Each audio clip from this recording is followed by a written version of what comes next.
আমার একটা কন্যা সন্তান ছিল, যার নাম রেখেছিলাম জামিলা সুন্দরী। আমার এই কন্যা সন্তানটা দুনিয়ার জমিনে ভূমিষ্ঠ হওয়ার পর আমার এই কন্যা সন্তানকে আমি দেখতে পারতাম না। আমি ছোট থেকে ভাবতাম এটা আমার কন্যা সন্তান না, এটা হলো একটা পাপ, একটা অন্যায় করার একটা পাপ এসেছে। হুজুর আমি ভুল কাজ করেছি, আমার এই ছোট কন্যা সন্তান জামিলাকে ছোট একটা বাবু, ছোট্ট বাবু রেখে আমি সফরে চলিয়া গেলাম। সফরে চলে যাওয়ার পর কয়েকদিন থাকার পর সফর থেকে আসিয়া দেখি আমার কলিজা টুকরা সন্তান জামিলা সুন্দরী বেশ কিছু আগের থেকে বড় হয়েছে, আগের থেকে বড় হয়ে গেছে। আমি আমার স্ত্রীকে বলতে লাগলাম, বিবি আমার, ও বিবি, এই কন্যা সন্তান জামিলাকে তুমি কেন জিন্দা কবর দাও নাই? এটা তো একটা পাপ। এই সন্তান তাড়াতাড়ি দুনিয়া থেকে বিদায় করতে হবে।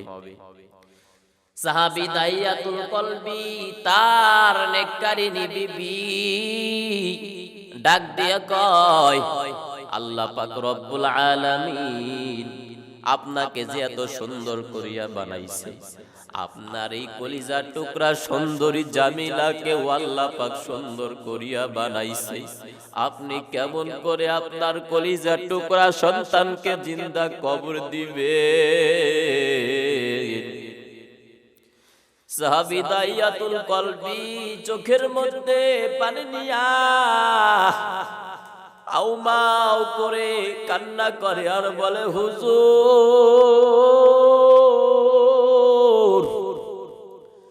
আমি সহ্য করতে পারি না। রাতের বেলা যখন আমি ঘুমাই, আমার স্ত্রী ঘুমাই, দুজনের মাঝখানে আমার ওই কলিজার টুকরা সন্তান জামিলা এদিকে এসে আমার দিকে আসার পর আমার দিকে এসে ডাকে কয়, আব্বু তুমি আমার জন্য কি আনবা? ওদিকে গিয়া তার আম্মাকে ডাকে, আম্মু আম্মু আম্মু করে ডাকে। ইয়া রাসূলুল্লাহ আমি সহ্য করতে পারি না, কত কষ্ট, কত সুন্দর করে আমার কলিজা টুকরা সন্তান জামিলা আমাকে আব্বু আব্বু করে ডাকে, আমার বিবিরেও আম্মু আম্মু করে ডাকে, আমি সহ্য করতেই পারি না। আমি সফর থেকে এসে আমার বিবিকে বলতে লাগলাম, বিবি আমার এই কলিজার টুকরা সন্তান জামিলাকে সুন্দর করে গোসল করাইয়া দাও, সুন্দর করে খানা খাওয়াইয়া দাও, আমার এই কলিজার টুকরা সন্তান জামিলারে নিয়ে পাহাড়ের কিনারায় বেড়াইতে যাব।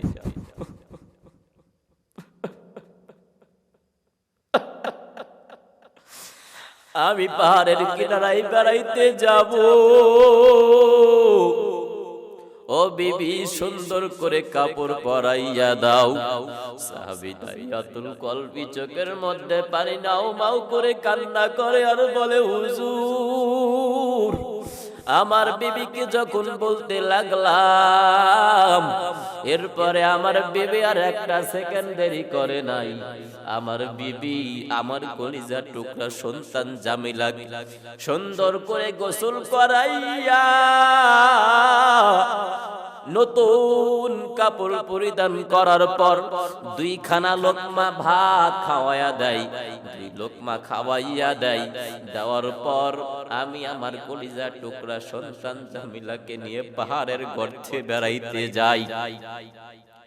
পাহাড়ের কিনারায় যখন গেলাম, পাহাড়ের গর্তে যাওয়ার পর আমি আমার কলিজার টুকরা সন্তান জামিলাকে বললাম, ও কলিজার টুকরা সন্তান, ও আম্মু গো, তুমি ওই জায়গায় গিয়া বসো,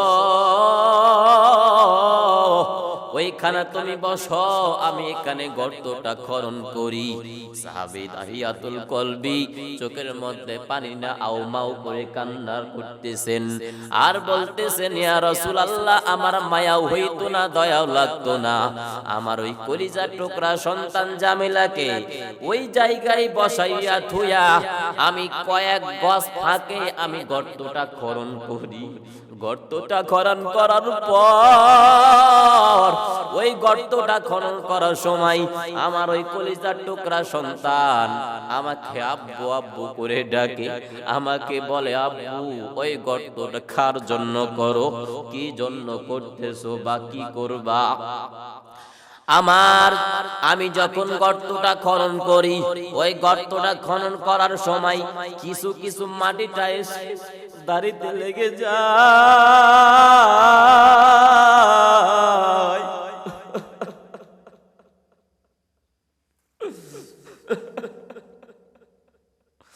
গর্তটা যখন খনন করা শুরু করলাম, ওই গর্তটা খনন করার সময় মাটির কিছু কিছু অংশটা এসে আমার দাড়িতে লেগে যায়। তখন আমার ওই কলিজার টুকরা সন্তান জামিলা ওই কত দূর থেকে দৌড় দিয়ে এসে আমার দাড়িগুলো পরিষ্কার করে দেয়, সাফ করে দেয়। এরপর আমি বলতে লাগলাম, মাগো ও আম্মু, তুমি ওখানে গিয়ে খেলা করো, তুমি কিছুক্ষণ পরে আসবা। তার কলিজার টুকরা সন্তান জামিলা আবার ডাক দেয়, কই, ও আব্বু, তুমি এই গর্ত কার জন্য খনন করো, কি করবা একটু বলো।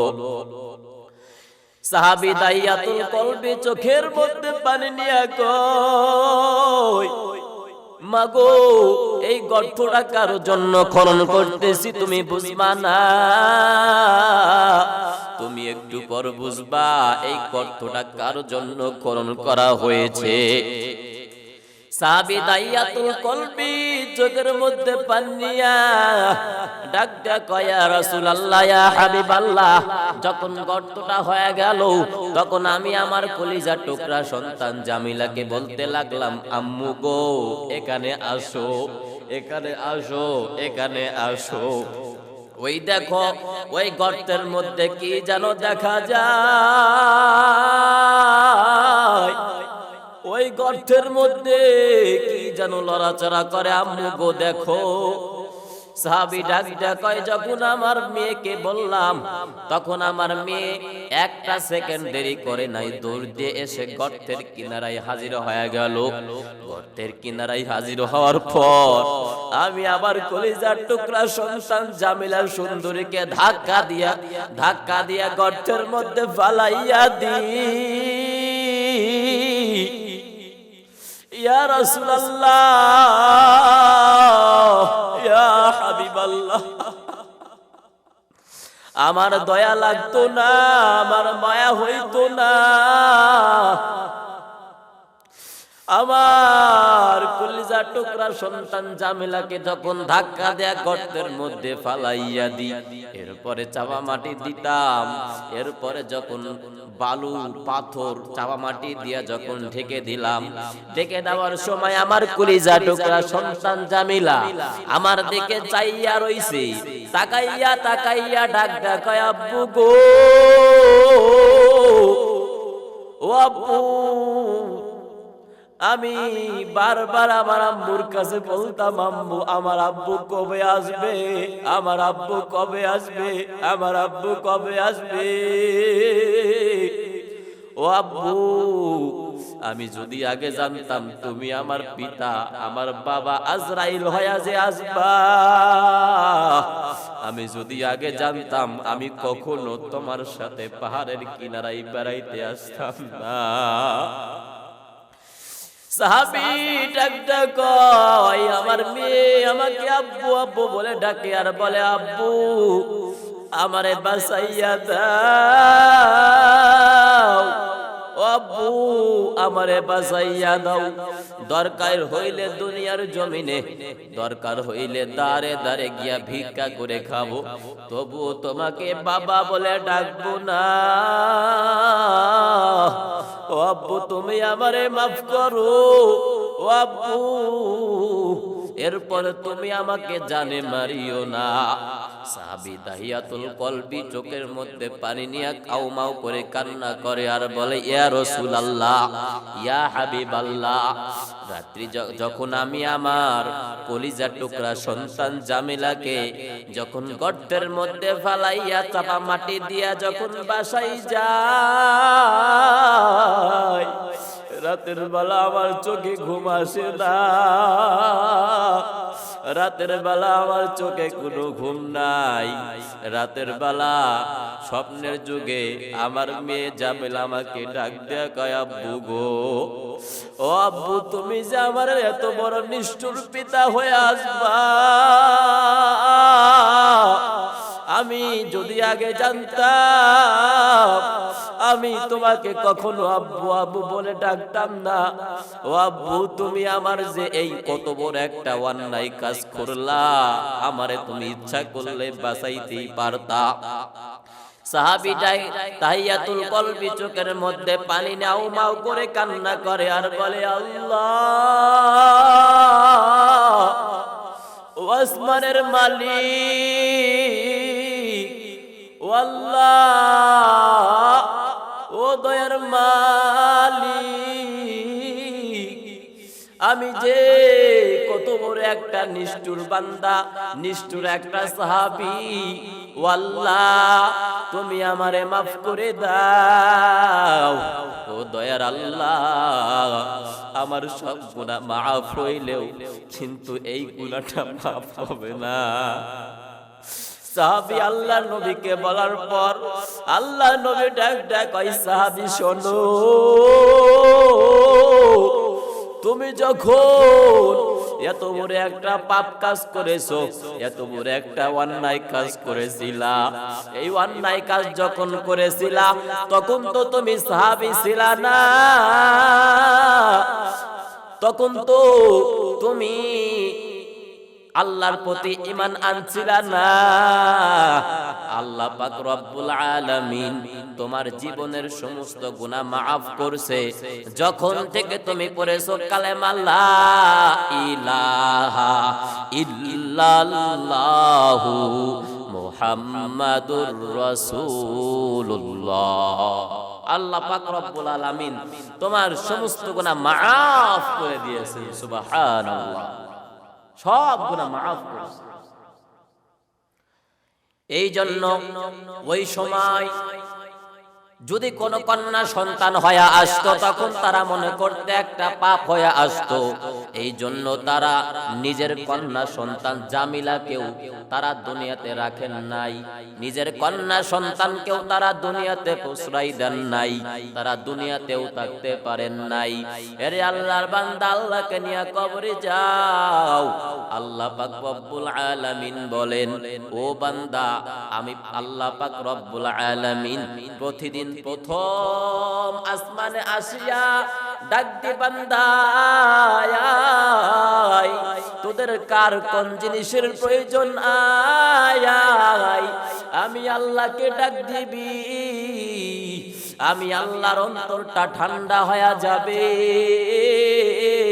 আমি আল্লাহ পাক রব্বুল আলামিন, আমি আল্লাহ পাক রব্বুল আলামিনের কলিজা ঠান্ডা হওয়া মাত্র আমি আল্লাহ পাক তোকে জান্নাতে দেওয়ার জন্য ঘোষণা করব। সুবহানাল্লাহ।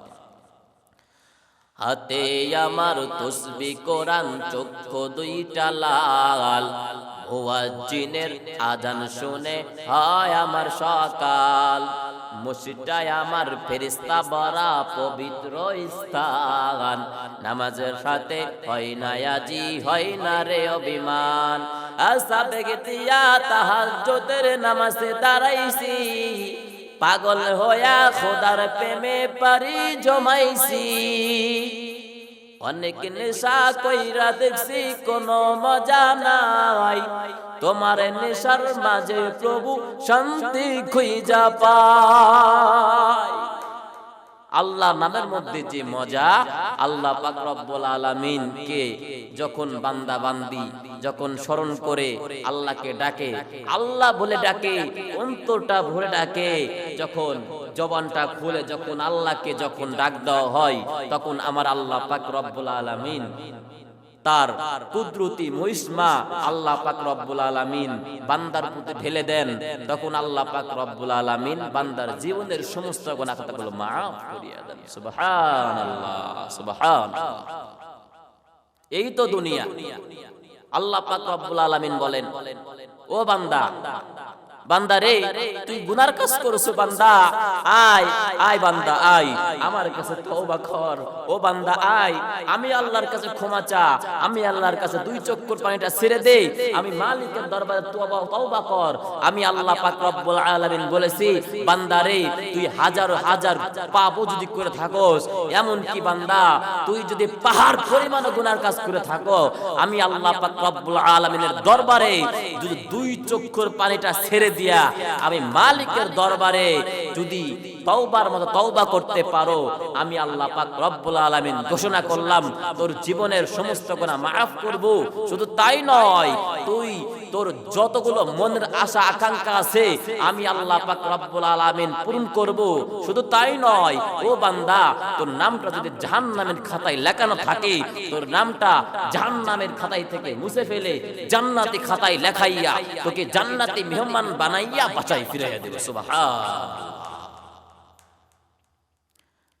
বর্তমান যুগে কিছু কিছু মানুষ বলে, মা মারা গেলে মা পাওয়া যায়, বাপ মারা গেলে বাবা পাওয়া যায়, কিন্তু বউ মারা গেলে বউ পাওয়া যায় না। শেষ পর্যায়ে মুরব্বী বলতেছে, এ বেদ্য, তুই এগুলো কি বলতেছ? মা মারা গেলে মা পাওয়া যায়, আর বাবা মারা গেলে বাবাও পাওয়া যায়, আর বউ মারা গেলে বউ পাওয়া যায়। এটা তোকে কে বলছে? কোন বেয়াকুব বলছে? কয় মুরব্বী চাচা, আপনি তো বোঝেন না। ও মুরব্বী, যখন আমার মা মারা গেল, এলাকার প্রতিবেশী সব মানুষ আমার জন্য পাগল। সব মহিলারা এসে আমাকে ডাক দেয়, কয় ও ছেলে রে, তুই কেন কান্না করিস? তোর মাও মরছে, কি হইছে? আমরা তো আছি। তোর মাও মরছে, তাই কি হয়েছে? আমরা তো আছি। শেষ পর্যায়ে আবার ডাক দিল, আবার বলে, মুরব্বী, কয়েকদিন যাওয়ার পর আমার বাবাটাও মারা গেল। আমার বাবা যখন দুনিয়া থেকে মৃত্যুবরণ করলো, মৃত্যুবরণের পর আমার পাড়া প্রতিবেশীরা, কিছু কিছু মুরব্বীরা এসে বলে, ও ছেলে রে, তুই কেন কাঁদিস? তোর বাবা মরছে, তাই কি হইছে? আমরা তো আছি, আমরা তো আছি। কয় মুরব্বী, কয়েকদিন পর আমার বউটাও মারা গেল। আমার বউটা মারার পর এমন কোন লোক দেখলাম না এলাকার গ্রামে কোন একটা মহিলা বলল না যে তোর বউটা মরছে, তাই কি হইছে? আমরা তো আছি, আমরা তো আছি। এই তো দুনিয়া। আল্লাহ পাক রব্বুল আলামিন বলেন, কুল ইন্না সলাতি ওয়া নুসুকি ওয়া মাহইয়ায়া ওয়া মামাতি লিল্লাহি রাব্বিল আলামিন। আল্লাহ পাক বলেন, কুল ইন্না সলাতি ওয়া নুসুকি ওয়া মাহইয়ায়া ওয়া মামাতি লিল্লাহি রাব্বিল আলামিন। আল্লাহ পাক বলেন, ও বান্দা, আমার নামাজ, আমার রোজা, আমার হজ, সব কিছু বান্দা আমি আল্লাহ পাক রব্বুল আলামিনের রাস্তায় কুরবান করে দাও, আমার রাস্তায় খরচ করো। বান্দা, তুমি দুনিয়ার জমিনে হজ করো মানুষকে দেখানোর জন্য, কিন্তু বান্দা, মানুষকে দেখানোর জন্য হজ করে লাভ নাই। বান্দারে, তুই হজ করছো, আমি আল্লাহ তোর হজ কবুল করি নাই, আমি আল্লাহ পাক তোর হজ কবুল করি নাই। কিন্তু বান্দারে, মা বাবার খেদমত না করিয়া তুমি হজ করবা, আল্লাহ পাক বলেন তোর মাতা পিতা যদি সন্তুষ্ট না হয় আমি আল্লাহ পাক তোর হজ কবুল করব না। এর নবীর উম্মতের দল, আপনার তো হয়তো শুনেছেন আওয়াম বিন হাওসা রাদিয়াল্লাহু তাআলা আনহু একদিন সন্ধ্যার বেলা একটা কবরস্থানের পাশে গিয়া, ওখানে গিয়া একটা কবরের সাইডে কবরস্থান করতেছেন, কবর খুঁড়তেছেন। কবরটা খোঁড়ার সঙ্গে সঙ্গে এদিকে খেয়াল করে, কবরটা খোঁড়ার পর, কবরটা খোঁড়ার সময় দেখে সাইড থেকে একটা কবর থেকে একটা কান্নার আওয়াজ বেশি আসলো। কান্নার আওয়াজ, গাদার মতো কান্নার আওয়াজ। সে ডাক দেয়া বলে, গাদার মতো কান্নার আওয়াজ ওই কবরের মধ্যে থেকে বাইর হইয়া গাদার মতো তিনটা চিৎকার মারে। তিনটা চিৎকার মেরে আবার কবরের মধ্যে ঢুকে যায়। ওখানে একটা লোক ঘাস কাটতো, ঘাস ঘাস। ওই লোকটাকে জিজ্ঞাসা করা হলো, ভাই এই লোকটা কে, কার কি হয় আপনি কি জানেন? বলে এই কবরের মানুষটা কতদিন ধরে মারা গেছে।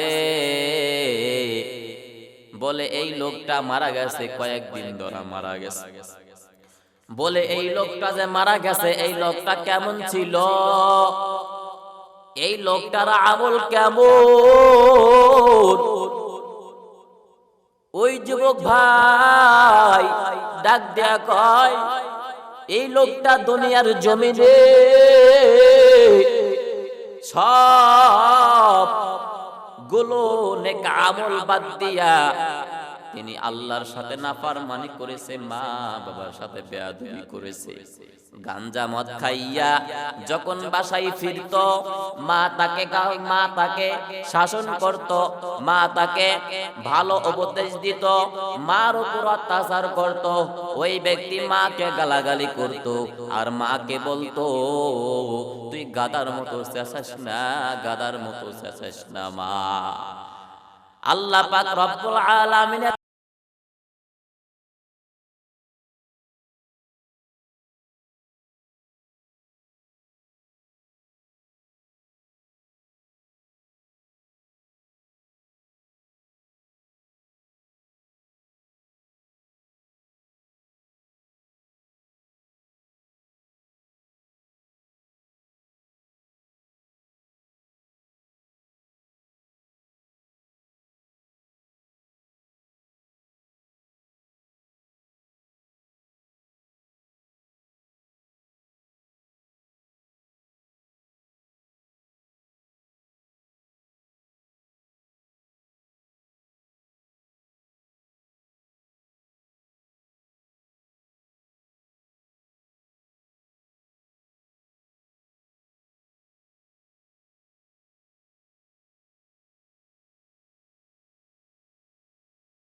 না সন্তানকে আমি দেখতে পারতাম না।